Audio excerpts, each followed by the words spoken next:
Une semaine après la tentative d'infiltration d'une cellule du Hezbollah près du mont Dov, Tsahal est toujours en état d'alerte à sa frontière nord. Hier soir, nouvelle escarmouche. 4 terroristes ont tenté de déposer des explosifs à proximité de la clôture de sécurité entre Israël et la Syrie. Et à la différence de la semaine dernière, cette fois, l'armée israélienne a répliqué sans concession. Les 4 terroristes ont été éliminés par des frappes aériennes et au sol. Nous sommes prêts à n'importe quel scénario et tenons les régimes syriens responsables de tous les événements en Syrie, indique ce matin Tsahal dans un communiqué. Les forces aériennes israéliennes qui sont également intervenues contre des positions du Hamas dans la bande de Gaza après l'envoi d'un projectile vers le sud d'Israël. Alors, pour y voir un peu plus clair cet après-midi, nous rejoignons Israël où nous attend l'invité de cette édition. Bonjour Éric Setton. Bonjour. Merci d'avoir accepté notre invitation cet après-midi. Vous êtes lieutenant-colonel de réserve dans l'unité 669 de Tsahal. Docteur Setton, quelle lecture faites-vous des événements la nuit dernière à la frontière israélo-syrienne près de la ligne de cessez-le-feu Alpha ? Nous savons que le Hezbollah et d'autres unités sont en train ou veulent essayer de tester un petit peu la force d'Israël. Parce qu'ils nous voient en train de nous débattre avec la crise du corona, avec une crise politique également. Donc je pense qu'ils essayent de tester un petit peu ce que Tsahal. Et je crois qu'également le Hezbollah a chez lui des problèmes intérieurs au Liban. Donc c'est bien de détourner l'attention vers Israël. Nous ne sommes pas sûrs encore que l'unité qui a essayé en fait les terroristes qui ont essayé de poser les bombes hier était du Hezbollah, et donc l'enquête est en cours et je pense qu'on saura exactement la provenance, mais je pense qu'on peut bien c'est une hypothèse de travail. Parier. C'est une belle hypothèse de travail. Je pense que le Hezbollah a intérêt en ce moment à un petit peu retourner l'attention des Libanais et de ses partisans vers Israël. Éric Setton, je le disais il y a un instant, cette fois l'état-major de Tsahal a décidé d'éliminer ces 4 terroristes alors qu'il avait été décidé la semaine dernière de laisser repartir vivants les membres de la cellule du Hezbollah après un échange de tirs. Comment expliquez-vous cette différence de réaction israélienne ? D'abord, il y a des différences qui résultent en fait de la position sur le terrain même. Des fois, il y a des possibilités, il y a ce qu'on appelle des opportunités, et il y a des opportunités, et il y a des cas également où des empêchements, où on ne peut pas, pour différentes raisons, mettre à profit l'opportunité d'éliminer les terroristes. Généralement, nous essayons, chaque fois que c'est possible, d'éliminer les gens qui viennent, les terroristes qui viennent mettre des bombes ou atteindre à la vie des Israéliens. Ce n'est pas toujours possible. Et des fois également, on a une volonté de montrer une accentuation de la réponse. Il y a peut-être aussi parfois, comme la semaine dernière, une volonté politique et militaire de ne pas conduire à une escalade entre Israël et le Hezbollah en l'occurrence.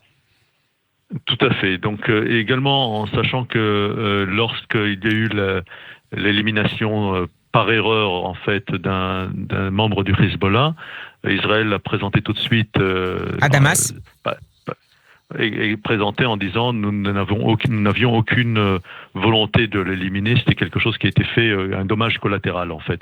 Dans ce cas-là, nous montrons que quand c'est quelque chose de précis, que des terroristes viennent poser des mines, des bombes à côté d'un endroit où des forces israéliennes peuvent se déplacer. Donc il y a une délibération et là, nous avons également un message très clair. Nous ne laisserons personne de façon délibérée mettre en danger les soldats ou les citoyens d'Israël.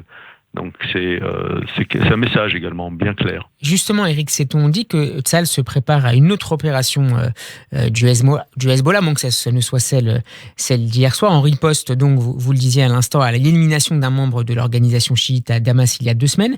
Quel type d'attaque Hassan Nasrallah pourrait-il décider de fomenter contre Israël ?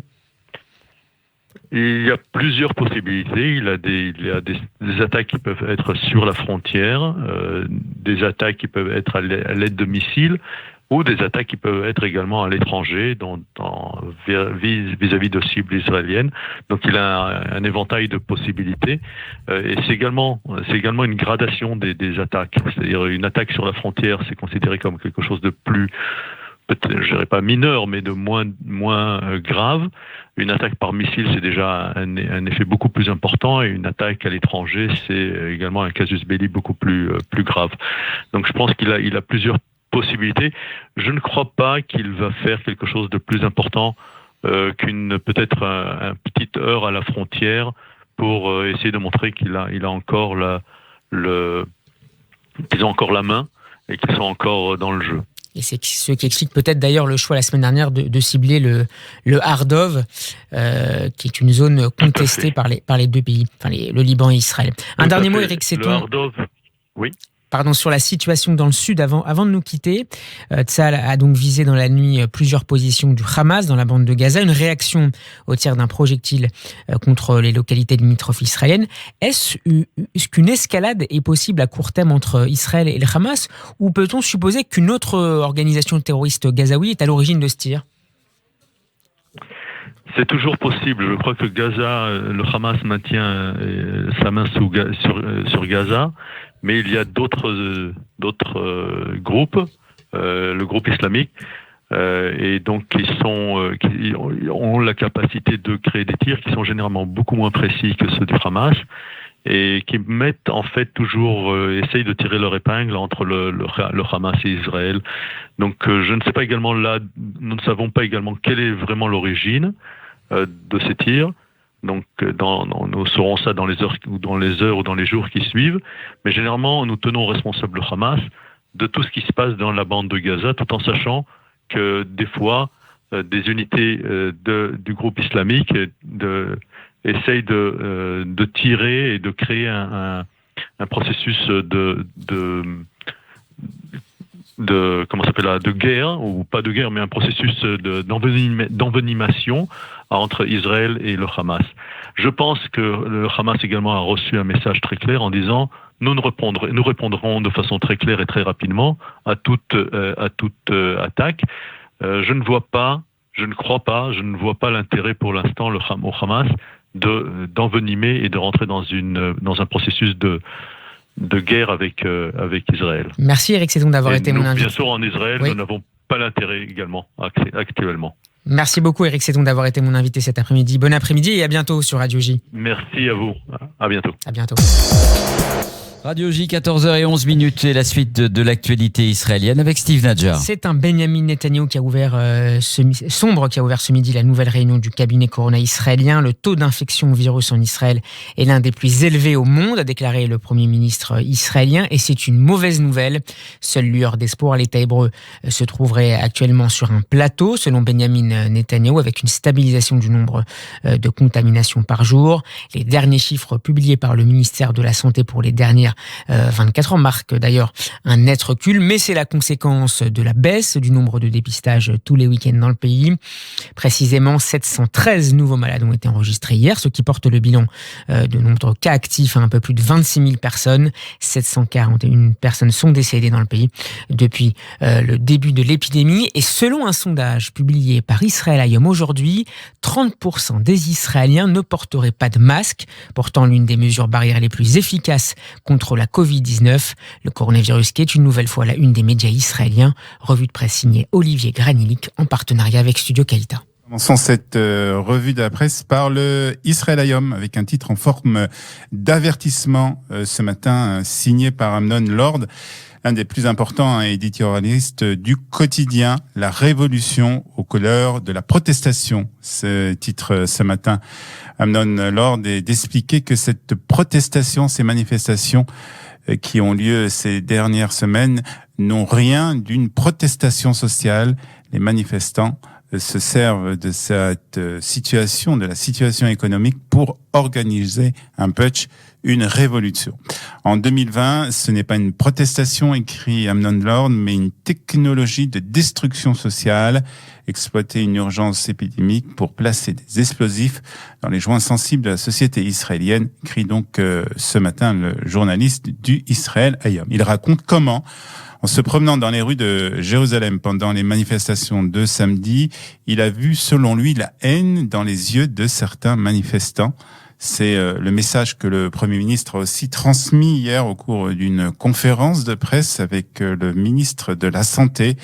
Jamais une si petite minorité n'avait bénéficié d'une telle couverture ni été traitée avec autant de prévenance, a déclaré Binyamin Netanyahou lors de cette conférence de presse, des propos qui sont repris ce matin par le Israël Hayom. Et puis le Yediot Ahronot nous parle, lui, ce matin en première page, de la colère des médecins. Ils sont en colère et inquiets surtout. C'est ce qui nous explique ce matin Adir Yanko dans le Yediot Ahronot. 816 médecins, infirmières et infirmiers et employés des services hospitaliers sont atteints du coronavirus en Israël. C'est le nombre le plus important depuis le début de l'épidémie, explique le journal. Et malgré que les médecins font très attention, que le service hospitalier, que les employés des services hospitaliers font très attention et que les mesures de protection sont prises, le nombre de contaminations ne cesse d'augmenter. Une situation qui, si elle continue, risque d'être très dangereuse pour l'État d'Israël. Le second sujet qui a de quoi inquiéter le Premier ministre israélien, c'est la situation politique au sein du gouvernement. Yediot Ahronot nous explique que cette semaine est déterminante pour la coalition gouvernementale. Le budget, la crise du corona, les manifestations, autant de sujets qui risquent de mettre en péril la stabilité de ce gouvernement d'union nationale et de provoquer de nouvelles élections d'ici quelques semaines. Les divergences, nous explique le Haaretz, entre Binyamin Netanyahou et Benny Gantz sont autour du budget. Benny Gantz souhaite, lui, le vote d'un budget sur 2 ans, conformément à l'accord de coalition signé entre les deux hommes en juin dernier. Binyamin Netanyahou prétend, lui, qu'il est irresponsable de prévoir un budget jusqu'à la fin 2021.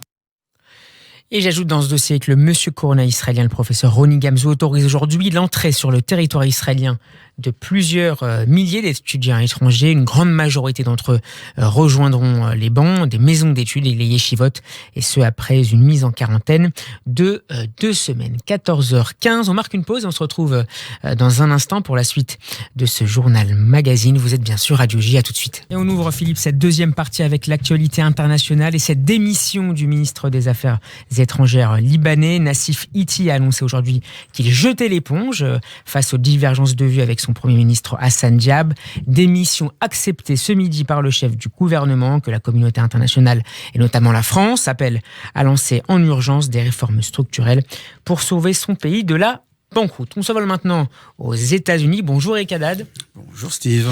L'élection présidentielle américaine aura finalement bien lieu le 3 novembre, comme prévu selon les conseillers de Donald Trump. Oui, la Maison-Blanche, qui est l'équipe de campagne du président qui cherche à mettre un terme à la polémique suscitée par Donald Trump. Donald Trump qui avait évoqué la possibilité de reporter le vote de 2020. Nous allons organiser une élection le 3 novembre et le président va gagner. C'est ce qu'a déclaré Mark Meadows. C'est le chef de cabinet de la Maison-Blanche qui s'est exprimé sur la chaîne CBS. Il faut dire que l'idée d'un report de l'élection avait été immédiatement rejetée, aussi bien par ses adversaires démocrates que par son propre camp démocrate au Congrès, seule institution compétente pour une telle décision. Et côté démocrate, le suspense se poursuit autour de l'identité de la colistière de Joe Biden, le futur adversaire de Donald Trump. Et le candidat démocrate qui avait promis de révéler le nom de sa colistière début août, mais voilà, le processus de sélection a pris du retard. À présent, le choix doit être annoncé seulement quelques jours avant la convention démocrate prévue à partir du 17 août prochain. Kamala Harris, la sénatrice afro-américaine, avait longtemps le vent en poupe, mais d'autres élus sont désormais scrutés de plus près par Joe Biden. C'est notamment le cas de la députée noire Karen Bass.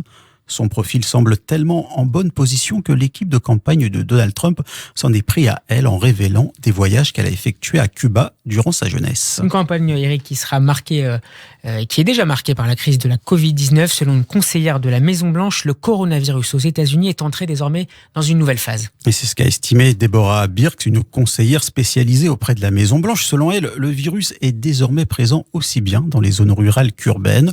Sur le territoire américain, le Covid-19 a déjà fait au moins 154 834 morts et pour plus de 4,6 millions de personnes contaminées. Merci. Radio J, 14h18, la suite du journal magazine avec l'actualité française et Steve Nadjar. Oui, Philippe, avec un Jean Castex sur tous les fronts, alors que le président Emmanuel Macron et les ministres profitent de quelques jours de vacances dans une ambiance évidemment très studieuse. Le Premier ministre, lui, occupe le terrain. Jean Castex était ainsi ce matin dans le Nord, à Lille. Au menu de ce déplacement, le coronavirus, évidemment, avec des visites au CHU, puis de l'Institut Pasteur de Lille. Le chef du gouvernement qui s'est félicité de l'adoption croissante du port du masque par les Lillois. Plusieurs villes, dont Lille donc, mais aussi Nice, ont récemment adopté le port du masque obligatoire dans de nombreux espaces extérieurs. On écoute Jean Castex. J'ai notamment constaté que le dispositif de suivi épidémiologique mis en œuvre sous l'égide de l'Agence régionale de santé était particulièrement performant et nous devons ne pas baisser la garde. Comme j'ai l'habitude de le dire, le virus n'est pas en vacances, nous non plus.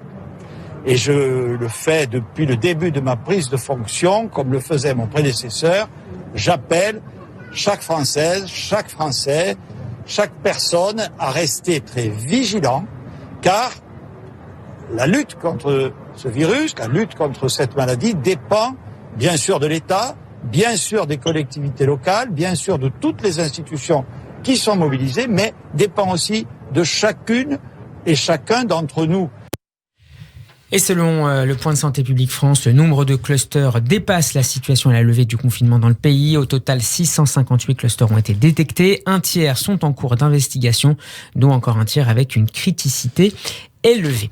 Je me tourne maintenant vers Alexandra Sénigou. Bonjour Alexandra. Bonjour Steve. Après YouTube, c'est au tour de Facebook de bannir Dieudonné. C'est une excellente nouvelle. Excellente nouvelle, la page Facebook de l'ex-humoriste condamné à plusieurs reprises pour injures raciales et apologie des actes de terrorisme a été définitivement fermée par la plateforme.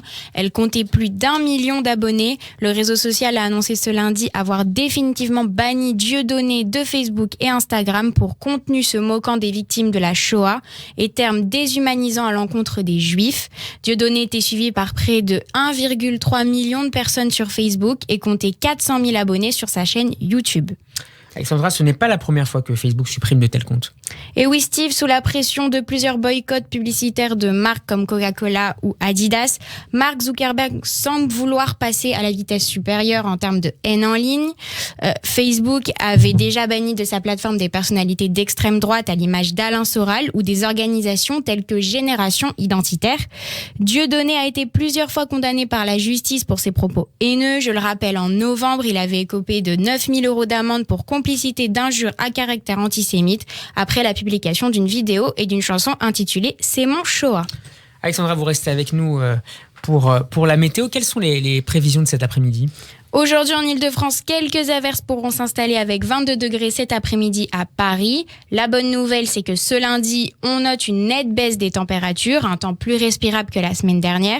Le ciel oscillera entre grisaille et éclaircie avec parfois de la pluie. Dans l'Est, les imperméables seront de rigueur avec 23 degrés du côté de Strasbourg cet après-midi. Du soleil sur la côte normande avec 20 degrés à Deauville. Dans la vallée du Rhône, quelques perturbations, il fera 26 degrés. De belles éclaircies tout de même à Bordeaux, le thermomètre indiquera 23 degrés. Sur la Côte d'Azur, risque d'orage avec 29 degrés à Nice, 31 du côté d'Antibes et 29 à Marseille. La Méditerranée reste à température idéale pour la baignade avec 25 degrés. Alors Alexandra, on respire un peu plus en France. Qu'en est-il d'Israël ? Eh bien, en Israël, la chaleur et le ciel bleu sont au programme de ce lundi avec 33 degrés à Jérusalem et 34 du côté de Tel Aviv cet après-midi. Un temps magnifique à Haïfa où il fera 30 degrés. Du soleil également à Ashdod avec 32 degrés et il fera très chaud à Eilat avec 41 degrés. Merci Alexandra, voilà c'est la fin de cette édition, merci de l'avoir suivi. On va se quitter en musique avec le dernier tube d'Idan Raphaël, Raviv. C'est l'un des gros cartons de l'été en Israël. La chanson s'intitule Shlamim. Bel après-midi à l'écoute des programmes de Radio J. Portez-vous bien.